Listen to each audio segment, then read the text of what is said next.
mesdames et messieurs. Je suis face à mon premier Montegrappa. Jusqu'à présent, je m'étais toujours un petit peu, on va dire, méfié de la marque. En effet, il faut bien le dire, elle a une réputation un petit peu controversée. Mais démarrons par le commencement. Montegrappa, c'est une vieille compagnie italienne de plus d'un siècle, dont les origines du nom sont dans les Dolomites italiennes, un mont appelé le mont Grappa. La compagnie se veut de tradition familiale avec des stylos faits à la main. Quand on observe sur le site de Montegrappa, les tarifs sont tout de même assez élevés. Par ailleurs, beaucoup d'amoureux des stylos plumes accusaient entre guillemets Montegrappa de ne s'intéresser plus qu'à faire des stylos haut de gamme, mais parfois avec des apparences un peu particulières, comme par exemple actuellement sur le site, vous pouvez voir un stylo qui a la forme d'un Scrabble, un stylo qui a pour capuchon une colonne grecque, c'est un peu particulier. On a vu aussi des éditions limitées en forme de chevalier. Ils sont aussi connus pour avoir fait des éditions limitées pour Monaco, la fondation du prince Albert II et aussi pour le musée du Vatican. Dans le haut de gamme, on trouve un petit peu de tout, du bon goût et, on va dire, du goût beaucoup plus douteux en tous les cas pour les collectionneurs de stylos plumes. Quant à certains de leurs tarifs, je préfère ne même pas vous en parler, vos cheveux seraient droits sur la tête.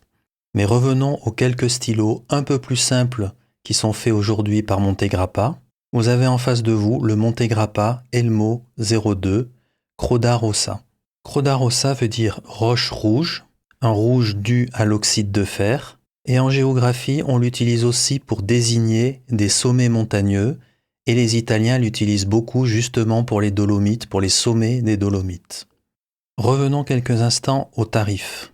Chez Montegrappa, même les stylos les plus simples ne sont pas donnés, alors qu'en particulier elles ont une plume en acier. On trouve même des stylos dépassant les 500 € avec une plume en acier. Grâce au Fountain Pen Day, la journée du stylo plume, du coup je me suis offert mon premier Montegrappa, donc à un tarif bien réduit. Sachez qu'à tarif plein, je ne l'aurais jamais acheté, mais est-ce à tort ou à raison? C'est ce que nous allons voir pendant cette revue. L'autre raison de ce choix est uniquement le fait que cette résine me plaît beaucoup, je la regardais déjà depuis pas mal de temps, et de même je trouvais le clip avec un travail assez sympathique. Un prix bien rabattu, une apparence que j'aime beaucoup, l'envie d'essayer mon premier Montegrappa, et bien sûr, j'en profite pour le partager avec vous sur une fontaine de plumes. Une précision cependant, mais qui n'étonnera pas les habitués de la chaîne, un stylo avec une simple plume Jowo de ce prix-là, j'attends un stylo parfait. Ce sera donc une revue sans concession. On regarde ce stylo de plus près et on commence par la résine. C'est une très belle résine, à n'en pas douter. Je ne dirais pas qu'elle est exceptionnelle, mais il n'empêche, elle est vraiment très jolie. Nous avons des tourbillons de noir, de orange, d'un gris un petit peu bleuté, sur un fond de blanc un petit peu cassé, je dirais avec une petite composante de gris. Très bien, j'aime beaucoup. On regarde la bande ici. La jointure avec la résine est très bien faite, impeccable. Sur cet anneau, on peut voir écrit Montegrappa dessus. Et derrière, Made in Italy. C'est très correctement centré par rapport au clip, très bien. On observe la forme du stylo, très légèrement épaissi à cet endroit-là du côté du capuchon. Ça devient plus fin en pente ici, donc c'est assez joli, assez discret. Et de même au niveau du corps du stylo, à partir juste d'ici, il y a une assez forte pente pour amincir le stylo en bout. La pente démarre approximativement à cet endroit. On la sent bien avec le doigt. C'est un petit peu plus discret en visuel, mais ça reste néanmoins très joli.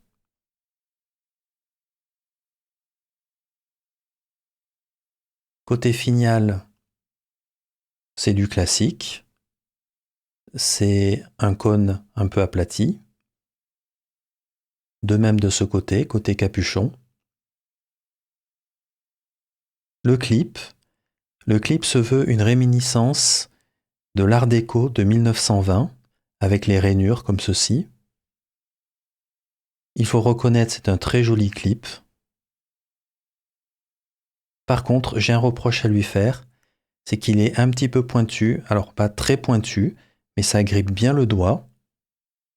Et personnellement, je vous déconseillerais de l'utiliser sur vos vêtements, parce que si jamais cette zone-là passe sur vos vêtements, vous allez faire un bel accroc à mon avis. Et ça, c'est dommage, ça, ce n'est pas bien fait du tout. Du coup, j'ai du mal à le saisir de cette manière-là avec le doigt, parce que ça reste quand même un peu pointu. Je le saisis avec l'ongle, du coup. Et le clip reste fonctionnel. En tous les cas, le clip est très joli, avec cette forme ici. Mais dommage, Montegrappa a oublié qu'il fallait adoucir cette zone-là parce qu'un clip, ça peut être utilisé avec des vêtements. On compte le nombre de tours pour ouvrir. Un tour et demi. Je trouve qu'il y a beaucoup de jeux. Et par ailleurs, on visse métal sur plastique. En effet, à l'intérieur du capuchon, on peut le voir.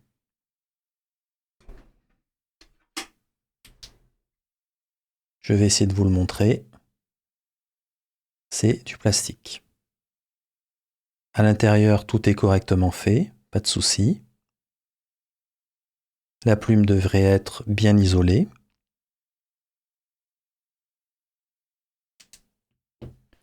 Mais voilà, je trouve que ce n'est pas exceptionnel. Par ailleurs, autre point, quand on visse, ça se passe très bien 90% du temps. Voilà, et là, il y a juste un endroit où on a un blocage de temps en temps, que ce soit au démarrage ou en milieu de vissage. Alors ça se passe bien 90% du temps, mais il y a une petite zone où on a ce point de blocage au démarrage et après un petit peu à mi-chemin. Et ça, pour moi, c'est le genre de choses que je n'aime pas. Voilà, ici j'ai eu un blocage. Il y a trop de jeux dans ce pas de vis. Métal sur résine, ça c'est le genre de stylo qui n'est pas fait pour durer des dizaines d'années. Je vous le montre, hein, le jeu. Il y en a vraiment beaucoup et pour du plastique sur métal, c'est pas génial. Pour info, nombre de stylos chinois sont beaucoup mieux faits que ça. Assez décevant de ce côté-là.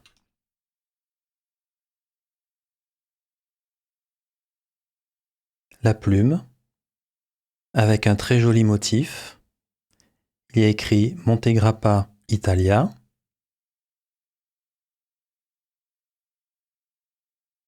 Nous reconnaissons le fil Jowo habituel, plume Jowo donc. Ensuite, Montegrappa décrit son grip comme un tremplin de saut à ski. Alors, il ne faut rien exagérer, et heureusement d'ailleurs que ce n'est pas la forme exacte d'un tremplin de saut à ski, mais c'est pincé à cet endroit-là. Ça fait partie des grips très confortables. Aucun problème. Ça ne glisse pas, c'est confortable, de dimension moyenne. On peut remonter un petit peu si on veut une prise un peu plus épaisse. En tout cas, pas de souci de ce côté-là.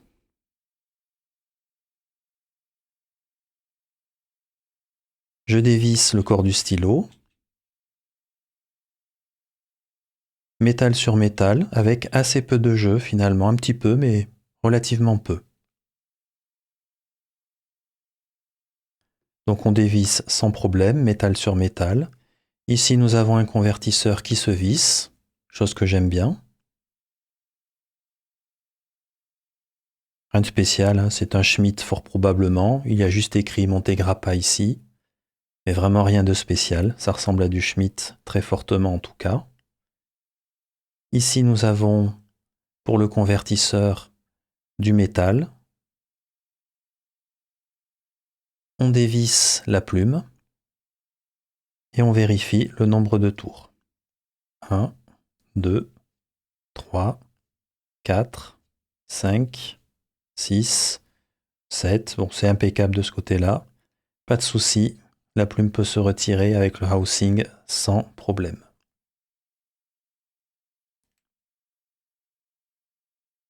Pour conclure, je dirais que globalement, le stylo est bien fait. C'est relativement simple en réalité. Ça reste un stylo qui est très élégant, avec juste pour moi 2 soucis. Le premier, c'est au niveau du vissage du capuchon. Il y a de temps en temps un petit point, un petit cran, lorsqu'on démarre à un certain endroit bien précis. Donc ça se passera bien 90% du temps, mais de temps en temps, il y a un petit cran. Il y a trop de jeu, plastique sur métal. Et je pense que d'ailleurs, ces 10% de petits blocages qu'on a de temps en temps, on sent que ça bloque un petit peu de temps en temps aussi pendant le vissage. C'est parce qu'il y a trop de jeu. Et c'est ce qui cause probablement le problème. Et le deuxième autre point, c'est que c'est un petit peu pointu à cet endroit-là. Donc si vous voulez l'utiliser sur des vêtements, faites attention à vos vêtements. Nous passons à la pesée. Poids total 31 grammes. Le capuchon tout seul 12 grammes. Et donc 19 grammes pour le reste du stylo. Pour conclure, nous sommes sur un stylo de poids tout à fait moyen et qui conviendra donc à la plupart des gens. Faisons-nous une idée des dimensions de ce stylo Montegrappa. Ici un Avalure Horizon, ici un Santini Toscana, le Montegrappa, ici un stylo italien, le Visconti Mythos et le Lamy Safari.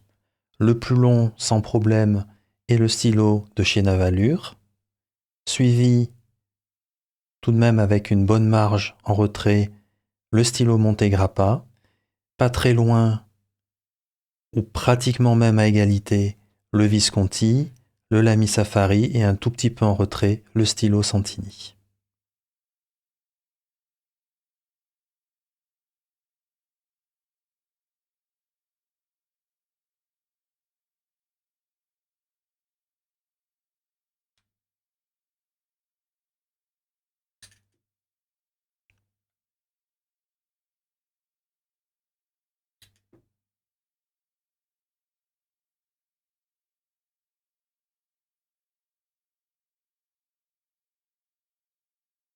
Une fois les capuchons retirés, nous avons plus long narwal, suivi du Santini et du Lamy Safari, ensuite le Montegrappa et le Visconti.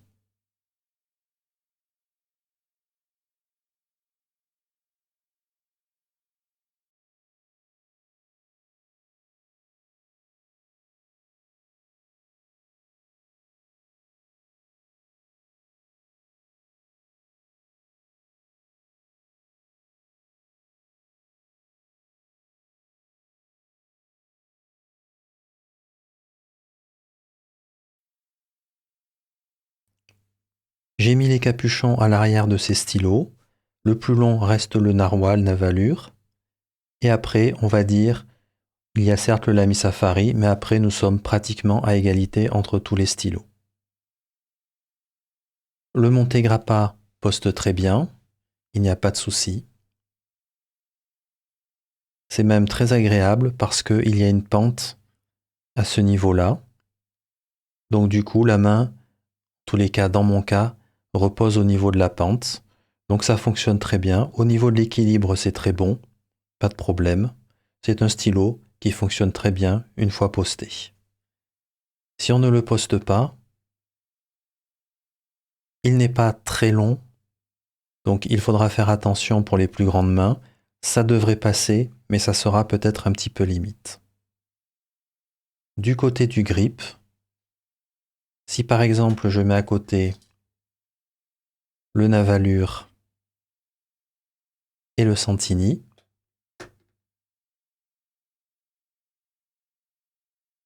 nous voyons que nous sommes globalement sur des grips assez moyens, de taille tout à fait standard.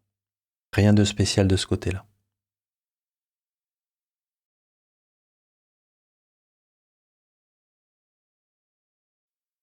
Sur la partie écriture, ça va être très simple. Côté confort, j'en ai déjà un petit peu parlé. C'est un stylo qui est très confortable. Il peut être posté, il est bien équilibré, le grip n'est pas glissant. En résumé, tout va bien, pas de problème. Du côté de l'écriture et de la plume en elle-même, on voit que la plume a été parfaitement tunée, donc je suspecte qu'ici Montegrappa a œuvré, ce qui ça pour le coup est parfaitement en ligne avec le prix du stylo. Donc la plume écrit très bien, l'encre, le flot d'encre est parfaitement bien contrôlé. Je pense pouvoir dire aussi que Montegrappa a adouci la plume. Pour une pointe F, je la trouve plus douce que les plumes Jowo F habituelles. Cependant, ça reste bien une plume Jowo, il n'y a pas de doute. Elle est très très rigide. En résumé, c'est une plume Jowo très bien tunée.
Nous passons à la conclusion. La première chose que j'ai aimée dans ce stylo, c'est bien entendu la finition, la résine, les détails du clip et globalement l'apparence, le look du stylo. C'est très réussi et ça me plaît beaucoup. Côté manufacturing, c'est un stylo qui est bien fait, cependant il y a quand même un point qui m'embête et un autre point, on va dire un peu plus du niveau du détail, mais quand même. J'y reviendrai. La plume est parfaitement bien tunée et ça j'apprécie parce que pour un stylo de ce prix-là, pour moi, c'est bien quand même le minimum. Et là, je fais un clin d'œil à Leonardo. Côté confort, RAS, c'est très bon. Et le capuchon poste très bien, ce qui est un plus. Je passe maintenant à ce que j'ai moins aimé. Je commence par un premier point que j'estime plutôt mineur, c'est le bout du clip. Il est un petit peu pointu, pas au point de se blesser, mais c'est un petit peu regrettable car le clip rebique vers le haut. Or, certaines personnes peuvent utiliser le clip pour mettre le stylo au niveau de leurs vêtements. Je conseillerais avec ce clip de faire attention aux vêtements. J'en viens au point qui m'embête le plus. Il y a une chose qui est importante pour moi dans les stylos, c'est de pouvoir dévisser et revisser un capuchon sans aucun souci, sans avoir à y penser. Un capuchon que vous voulez revisser et qui a un point de blocage et qui démarre mal lors du vissage, c'est vraiment très gênant. Et à chaque fois, vous vous demandez si vous avez foiré le pas de vis. Alors ici, on n'en est pas à ce stade-là. Ceci étant, ce pas de vis pour moi est mal fait et il peut avoir quelques points de blocage, même si c'est peut-être qu'une fois sur 10, mais ça reste très dérangeant. On visse plastique sur métal. Je trouve qu'à ce prix, ils auraient pu faire un effort. Pour un pas de vis plastique sur métal, il y a énormément de jeux et ça ne me plaît pas du tout. Je suspecte d'ailleurs ce jeu d'être à l'origine des petits points de blocage que l'on ressent parfois, car le jeu est tel que le capuchon doit prendre un mauvais angle sur le pas de vis et ça doit amener des petites zones de blocage. Le vissage des vissages d'un capuchon fait partie pour moi des choses les plus importantes dans un stylo.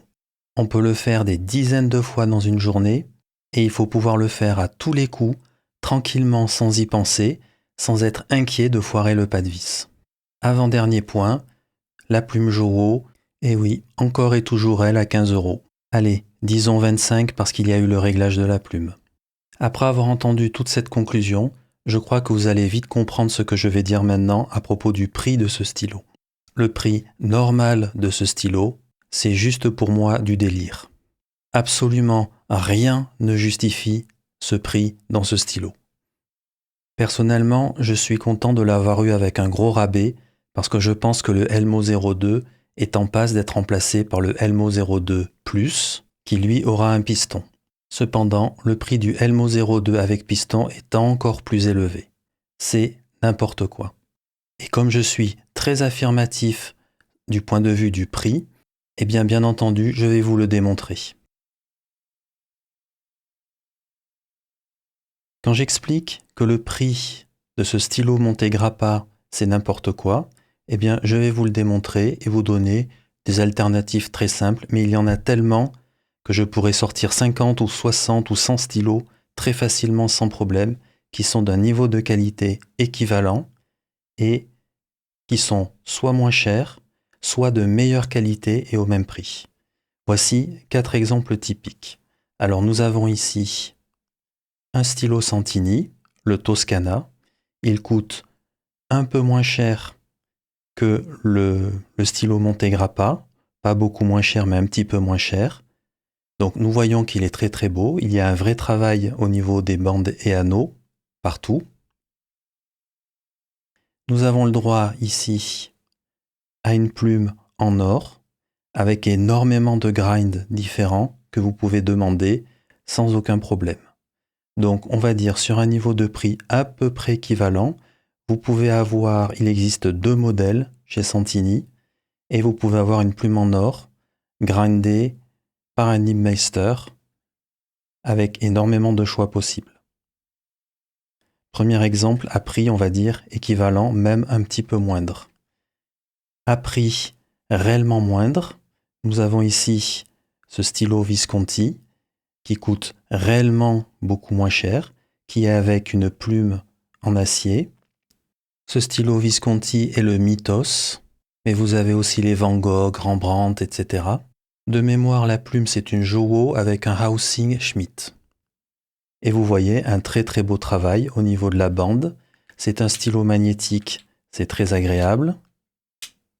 Il poste extrêmement bien et c'est magnétique aussi. Donc vous pouvez aligner ici les facettes, pardon, le mot m'échappait. Le clip, c'est le fameux clip Visconti qui est absolument remarquable, avec un très beau design. Le grip est absolument magnifique et il ne glissera pas parce que vous avez ceci, qui empêche que ça glisse. Et une plume en acier, il fonctionne vraiment très bien. Vous pouvez aller aussi chez Navalure, avec un stylo en ébonite, mais ce modèle existe dans beaucoup d'autres résines et finitions.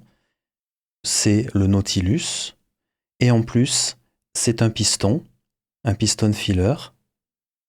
Vous n'avez pas un converteur. En plus, il est d'une complexité supérieure au Montegrappa, et au niveau de la manière dont il est fait, eh bien, il est fait tout à fait correctement, et je dirais même l'ébonite est un excellent matériau, très durable.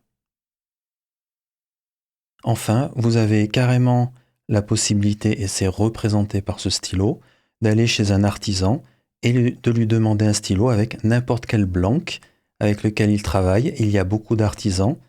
Un stylo comme ceci, ça vaut approximativement 150 €, mais vous décidez de la finition que vous voulez, du blanc que vous voulez. Et si vous voulez avoir un modèle un peu plus haut, comme celui-ci, alors le modèle avec une plume Jowo coûterait approximativement 150 € et un modèle avec une plume Sailor, on peut d'ailleurs dire sans souci qu'elle fait partie des plus belles plumes qui existent et elle fonctionne vraiment très bien, eh bien ça équivaut à peu près au prix du Montegrappa. Donc pour le prix du Montegrappa, vous pouvez avoir des stylos avec des plumes en or avec un grind reconnu, c'est-à-dire chez Santini ou alors chez Sailor par exemple. Et vous pouvez aussi aller sur des plumes acier pour des prix très inférieurs chez Visconti qui fait des stylos absolument remarquables et chez Navalure qui fait aussi de très très beaux stylos. Et j'ajouterai que pour 3 de ces stylos, nous sommes sur des plumes faites in-house, c'est-à-dire pas achetées chez Jowo. Elles sont vraiment faites par la compagnie qui fabrique le stylo. Ici se termine la revue du Montegrappa Elmo 2. Je vous remercie pour votre attention et à bientôt.